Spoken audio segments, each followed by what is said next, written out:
국어활동 51쪽부터 보겠습니다. 자, 51쪽부터 이 부분에서는 허난설원이라는 인물에 대한 글이 두 편이 나오죠. 먼저 앞부분에는 좀 긴 글이 나오고 뒤에는 짧은 글이 나오는데요. 먼저 여러분들이 읽어봤을 거예요. 자, 몇 가지 좀 짚어보면 이분은 일단 조선시대에 사셨던 여성인데, 자, 이분의 동생이 누구라고 나오나요? 이름이 나오거든요. 이름이 동생 허균이에요. 그래서 허균은 홍길동전이라는 이야기를 쓰신 분이거든요. 그래서 이분의 누나 되시는 분이고, 자, 이름이 허난설원 네 글자인데 성이 허씨고 그리고 난설원 이거는 호예요. 호. 조선시대 이때는 이름이 좀 여러 가지 종류가 있었어요. 그래서 본문에 시작할 때 바로 나오죠. 이름, 원래 이름은 초희이고요. 그래서 제목이 허난설원인데 여기에서 주인공 이름이 초희라고 나오는 거예요. 자, 뒷부분 55쪽을 가면 이 글을 읽고 나서 내용을 간추려 쓰게 되어 있잖아요. 그러려면 본문에서 시대 상황을 알고 넘어가야 될 것 같아요. 시대 상황을 짐작할 수 있는 부분을 찾아서 표시해 볼게요. 자, 어느 부분에서 알 수 있나요? 읽은 부분 중에서 자, 52쪽에 뒷장 52쪽에 자, 여기서 스승님과 만나는 장면이에요. 이달선비 이분이 조선시대 때 시를 지으셨던 분인데 성함이시죠. 이달. 이분을 스승 삼아서 이제 배우게 되는 거예요. 그래서 이분도 여자는 배울 필요가 없다고 말할까봐 겁이 났다. 초이가 이럴까봐 겁이 났다라고 하는 부분이요. 자, 그리고 또 바로 옆장의 윗부분에서 지금까지 누구나 시를 쓸 수 있다고 말해준 사람은 없었다. 그런데 오라버니와 이 이달 스승님은 여자도 시를 쓸 수 있어. 너도 공부할 수 있어. 라고 말을 해주고 있잖아요. 그죠? 자, 그리고 또 조금 더 넘어가 보면 어머니께서 누이는 여자라 글 공부하면 안 된다 하였습니다. 이거 균이, 어린 균이, 동생이 이렇게 말하는 부분이에요.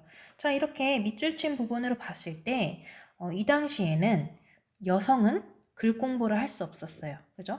이렇게 뭔가를 배울 필요가 없다고 생각하는 때였어요. 그러면 여자는 뭘 했던 때인가요? 이때 여자는 주로 그냥 집에서 조용히, 얌전히 이렇게 술을 놓고 바느질하고 남편을 내조하고 이런 게 여자의 할 일이라고 생각을 했던 시대인 거예요. 공부 같은 것은 남성만이 할 수 있다. 남성만이 해야 한다. 라고 했었고요.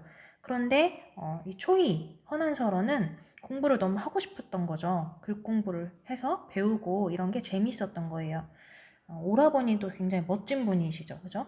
그런 자기 동생의 그런 재능과 어떤 하고 싶은 거를 인정해주고 할 수 있도록 스승님을 소개시켜주는 그런 모습이었습니다.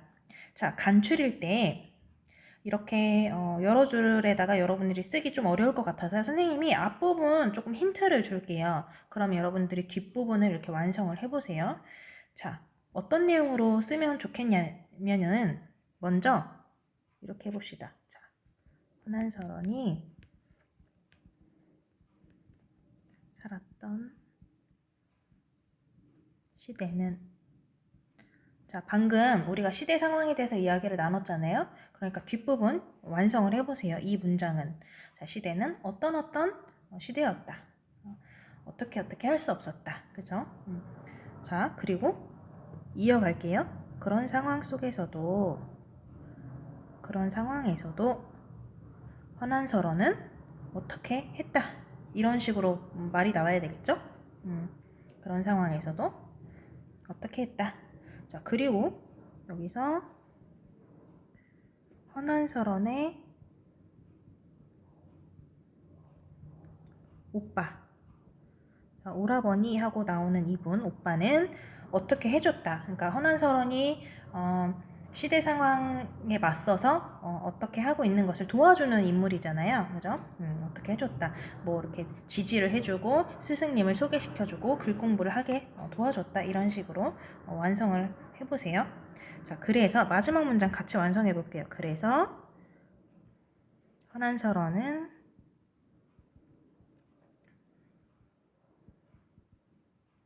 기쁘게 글 공부를 할 수 있게 되었다.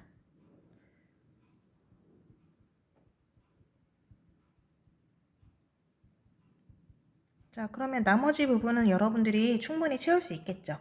네, 그래서 혹시 조금 어려운 부분이 있으면 다시 한번 그 해당되는 부분을 읽어보면서 네, 이 정도로 감출일 수 있으면 괜찮을 것 같아요.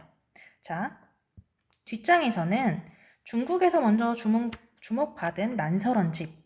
난설원집은 여기 보니까 허균이 누나의 시를 모아서 엮은 책 이름이네요. 그죠? 그러니까 일종의 시집이라고 할 수가 있겠네요.